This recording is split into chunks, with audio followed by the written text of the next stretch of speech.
E aí, meu povo, bora continuar falando de guerra. Chega o ano de 1939 e, junto com o ano de 1939, chega a famosa Segunda Guerra Mundial. A gente vai falar aqui a respeito do passo a passo da Segunda Guerra, agora, né? No vídeo passado falamos dos antecedentes, os motivos que levaram a guerra a acontecer, e agora a gente vai falar dos principais momentos, digamos assim. Para lembrar, a Segunda Guerra Mundial, ela ocorre de 1939 a 1945. Como eu já disse antes, é conhecido como o maior conflito mundial em questões de destruição e também em questões de período, né? Que pega mais ou menos 6 anos de guerra. E espero continuar, que sempre continue sendo com esse recorde para que não haja um novo conflito mundial tão extenso. Por que a Primeira Guerra Mundial começa? Por que a Segunda Guerra Mundial começa? Desculpa, só falo primeira. Por que a Segunda Guerra Mundial começa? Na verdade, assim como a primeira e assim como todos os grandes conflitos, não é uma coisa que ocorre do dia para a noite. É uma coisa que vem já, uma situação que já vem de um período de tensões, de conflitos locais até estourar a guerra definitivamente. Agora, se nós falarmos o estopim da guerra, da Segunda Guerra, foi o ataque alemão à Polônia. Depois de invadir vários territórios, em setembro de 1939, Hitler invade a Polônia. A situação já vinha tensa por conta dessas invasões em vários outros territórios, como a gente já viu no vídeo anterior. Então, a invasão da Polônia é como se fosse a gota d'água. É aquela situação que os governos da Inglaterra e da França dizem: chega, não aguentamos mais, esse é o nosso limite, e partiu guerra. Então, a partir da invasão da Polônia, os governos da Inglaterra e da França declaram guerra à Alemanha. Nessa fase inicial, logo no iniciozinho de 1939, a gente tem a guerra contra a Alemanha.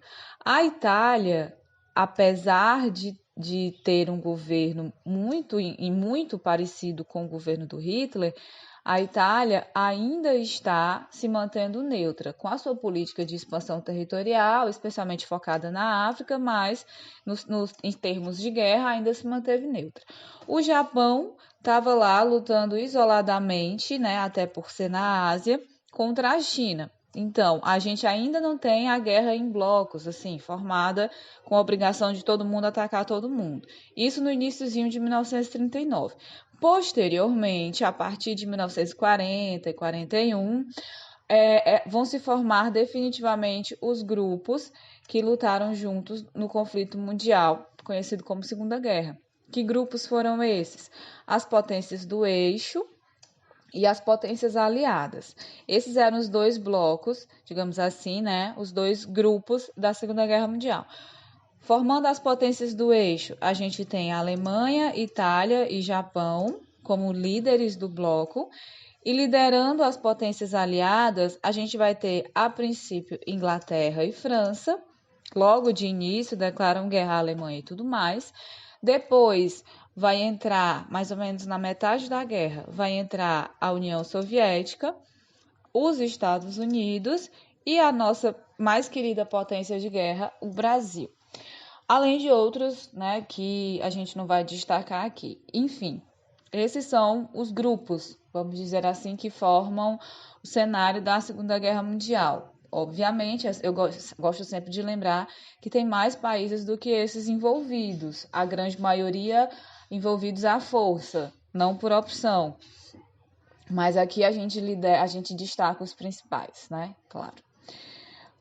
Os estudiosos, os historiadores, eles costumam dividir a Segunda Guerra em duas grandes fases. Foi um período de 6 anos, né, como a gente já falou, de 39 a 45, mas tiveram dois momentos mais marcantes. O que a gente conhece como primeira fase, que é o início logo de 39 até 41, essa primeira fase ela é marcada intensivamente pela ofensiva alemã. só deu a Alemanha, gente. Só deu a Alemanha dominando tudo, invadindo, conquistando tudo que se propunha a conquistar, através de uma rápida e eficiente ofensiva, que ficou conhecido como Blitzkrieg. O que é a Blitzkrieg? Era uma estratégia de guerra relâmpago que a Alemanha utilizava, se apoiando principalmente em duas coisas. Primeiro, no fato de ter um exército extremamente poderoso.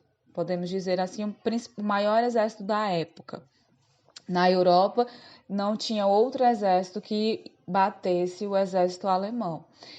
E se apoiando também no fato de as principais fronteiras europeias serem terrestres.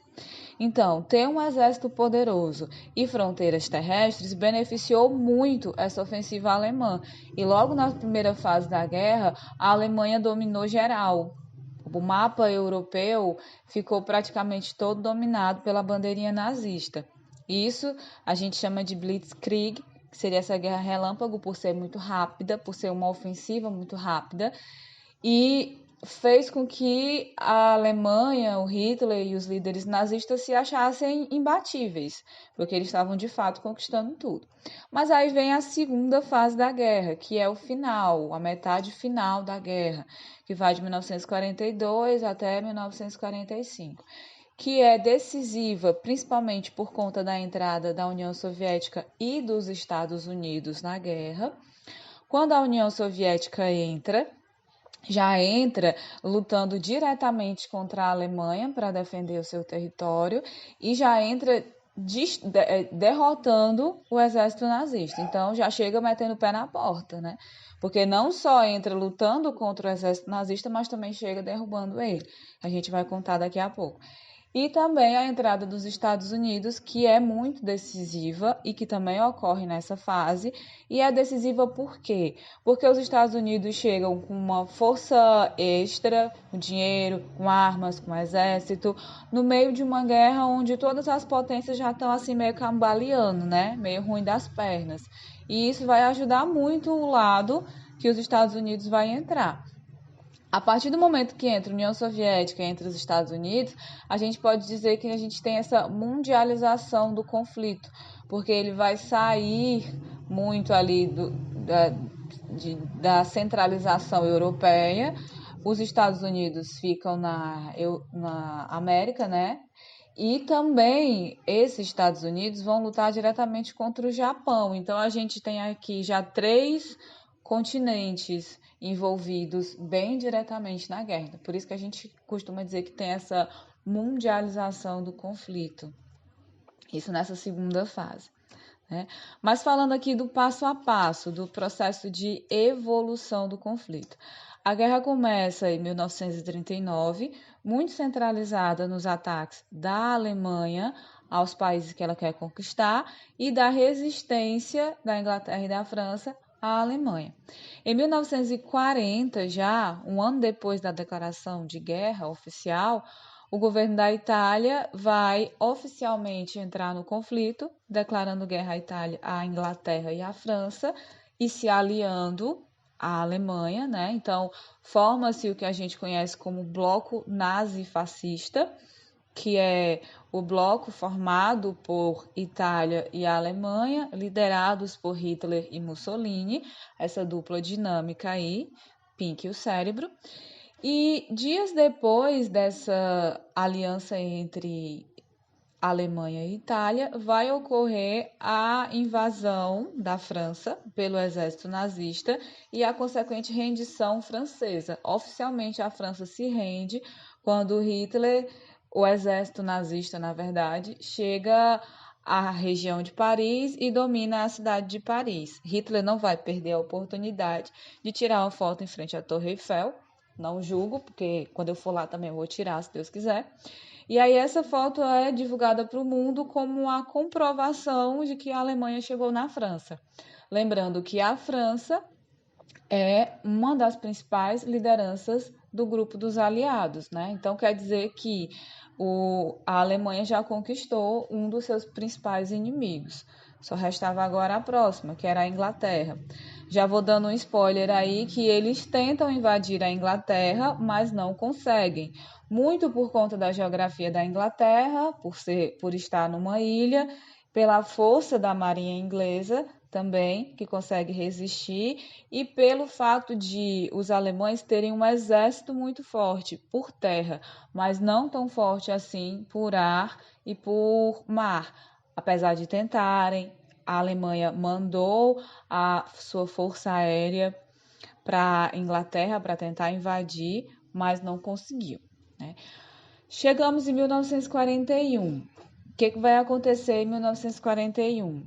Um ano extremamente decisivo para a guerra. Esse foi o ano das reviravoltas. Até então só tinha dado a Alemanha, só tinha dado potências do eixo. A França já estava rendida, a Inglaterra estava tentando resistir o máximo que podia e a Europa estava praticamente toda dominada pela Alemanha. Com isso, o Hitler estava se achando imbatível, né? O bichão que ninguém derrubava. Lembram que eu falei no outro vídeo que Hitler e Stalin, Alemanha e União Soviética, tinham assinado um acordo de não agressão mútua. Esse acordo de não agressão mútua dizia, em termos gerais, que a Inglaterra não invadiria a União Soviética e a União Soviética não invadiria a Inglaterra. E somos amigos e está feito o trato. Esse era o acordo que foi assinado pelos dois líderes, o famoso casamento lá do Hitler e do Stalin. Mas o Hitler, se achando o bichão das tapiocas, que estava conquistando a Europa inteira, resolve quebrar os pratos com o Stalin e acabar com esse acordo. Então ele vai desrespeitar o acordo, porque era um dos esportes preferidos dele, era desrespeitar acordos, e vai invadir o território da União Soviética. Invade real, gente. Manda as tropas para invadir o território da União Soviética em junho de 1945 e eles invadem com gosto de gás. Eles chegam dominando mesmo, eles chegam conquistando as cidades e chegam muito próximos da capital Moscou. A partir de então, o que resta à União Soviética? Resta revidar, né? Se a Inglaterra se a Alemanha quebrou o acordo e invadiu seu território, a União Soviética vai revidar e oficialmente vai entrar na guerra. Entrar na guerra do lado de quem? Do lado dos aliados contra a Alemanha e as potências do eixo. Isso vai determinar muita coisa na segunda metade da guerra, como eu já falei antes. Outro acontecimento também muito decisivo desse ano de 1941 foi a entrada o ataque do Japão a Pearl Harbor, que é uma base militar dos Estados Unidos, e, consequentemente, a entrada dos Estados Unidos na guerra. Aí alguém pode estar se perguntando assim, o que diabo queria o governo japonês mexendo com os Estados Unidos? Será que eles não sabem que é os Estados Unidos? Eles sabem, mas eles tinham interesses muito fortes. Eles tinham necessidades muito fortes. O Japão estava sofrendo embargos econômicos e estava precisando de petróleo. Petróleo esse que era fornecido pelos Estados Unidos até então, né? Só que as relações entre esses dois países estavam meio abaladas, os embargos econômicos dos Estados Unidos ao Japão estavam prejudicando a economia e o desempenho do governo, do exército japonês e tudo mais, da economia japonesa no geral. Então, o que os japoneses fizeram? Estão embargando a gente, estão prejudicando a gente, então bora atacar. O governo japonês, então, mandou os seus aviões de guerra, os seus pilotos, jogarem os aviões sobre os navios militares dos Estados Unidos que estavam ancorados em uma base militar no Havaí, chamada Pearl Harbor. Essa base militar, ela não ficava exatamente no território dos Estados Unidos como a gente conhece, né? Na América, fica no Oceano Pacífico, o Havaí. Então, a gente diz que os Estados Unidos não tiveram bombardeios dentro do seu território na América, mas no Havaí aconteceu. Quando o Japão ataca oficialmente os Estados Unidos, bombardeando seus navios de guerra, não resta outra opção ao governo americano senão entrar na guerra.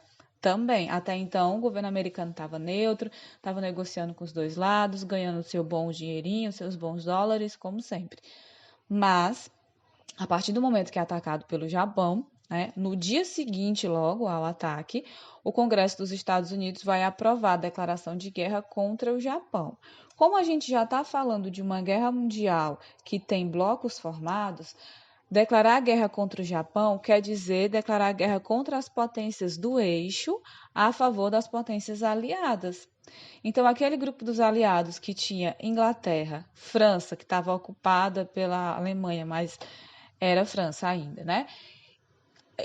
Até então lutando contra a Alemanha, agora ganhou a força extra, 2 vidas extras no videogame, porque ganhou o apoio da União Soviética, lá do lado oriental, desculpa, e ganhou o apoio dos Estados Unidos e toda a força econômica e militar dos Estados Unidos.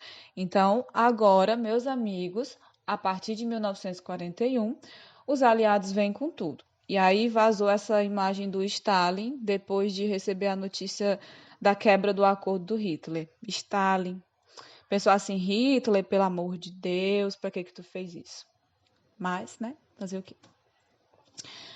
No ano de 1943 também vai acontecer um evento muito importante, nem que seja para nossa história, mas foi um evento muito importante, que foi a entrada do Brasil na guerra, né, gente? Brasil, Ave Maria, grande potência de guerra.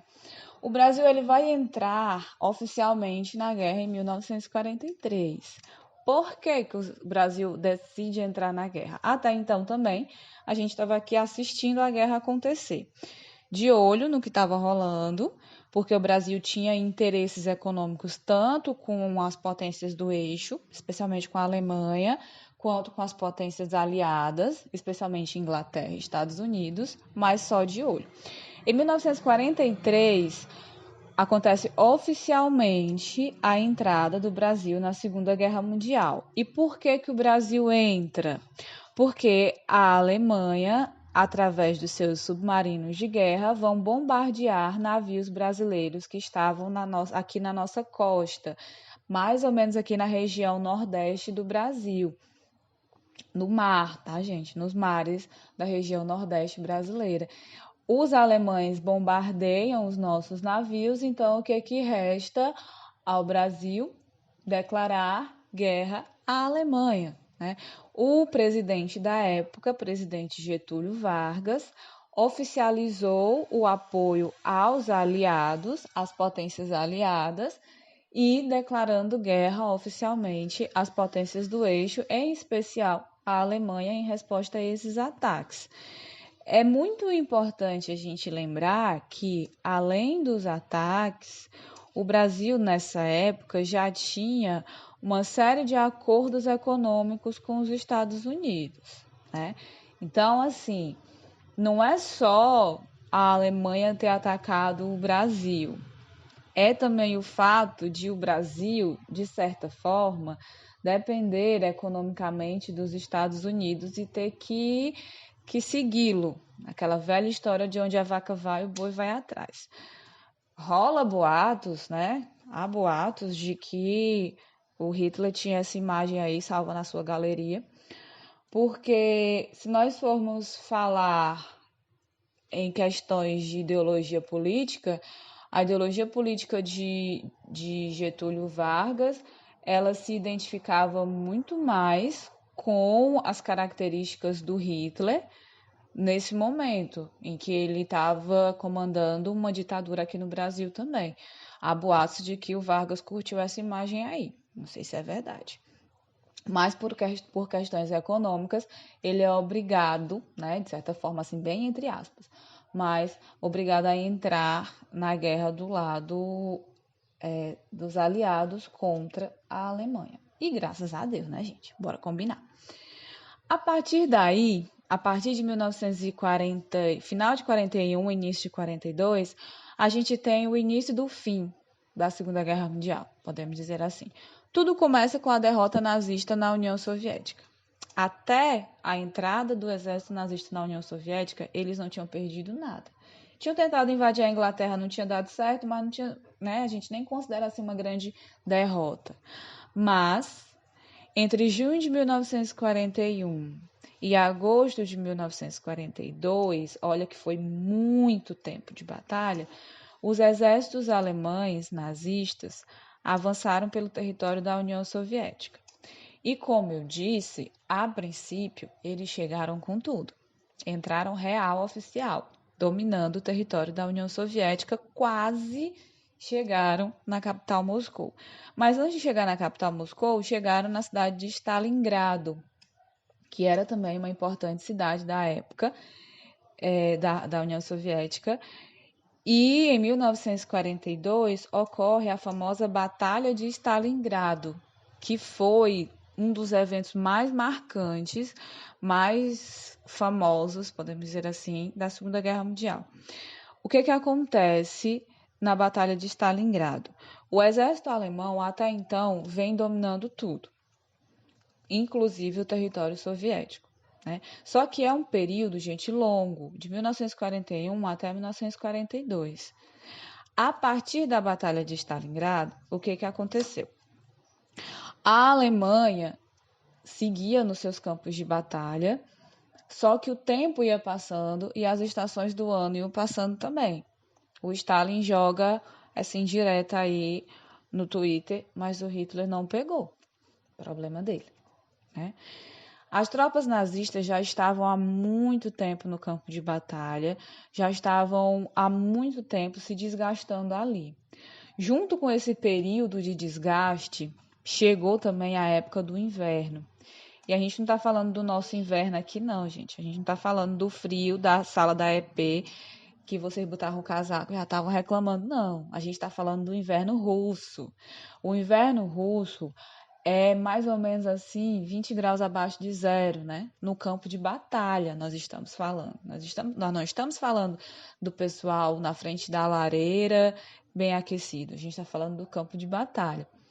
Então, os soldados alemães tiveram que enfrentar esse rigoroso inverno em campos de batalha dentro do território russo, além de também uma estratégia de guerra muito inteligente utilizada pelo exército soviético. Que estratégia de guerra era essa? Uma estratégia chamada de terra arrasada, que consistia basicamente no seguinte: o comando soviético manda a seguinte ordem para o exército soviético que estava lutando contra os nazistas. Galera, resistam o máximo que vocês puderem. Mas se vocês virem que a batalha está perdida, corre negada. Corre negada e corre destruindo tudo que vocês virem pela frente. A estratégia da terra arrasada é abandonar as cidades que foram perdidas, destruindo tudo, destruindo casas, destruindo prédios, enfim, deixando realmente a terra arrasada. Qual era a estratégia? Qual era o objetivo? Quando a Alemanha viesse, quando os soldados alemães viessem, depois de conquistado a cidade, chegariam e encontrariam um ambiente extremamente hostil, onde eles não teriam alimento, onde eles não teriam abrigo. Conhecendo o seu inverno como os soviéticos conheciam, eles sabiam que não ter alimento e não ter abrigo ia ser muito decisivo. E de fato foi o que aconteceu. Temperaturas extremamente baixas, sem ter onde se abrigar, as tropas alemãs não conseguiram continuar nas batalhas. Para vocês terem ideia, morreu soldado, morreu cavalo, os combustíveis congelaram, os tanques não conseguiam passar porque o gelo era muito alto, a camada de gelo era muito alta e os soldados os soldados alemães tentam voltar, recuar e desistir. O comando nazista diz que não, fiquem até o final. E o final foi que a Batalha de Stalingrado foi a primeira grande batalha da Segunda Guerra Mundial, onde o exército alemão foi obrigado a se render. E foi obrigado a se render porque não conseguiam mais resistir, não tinham pessoal, não tinham armas, não tinham forças suficientes para resistir, né?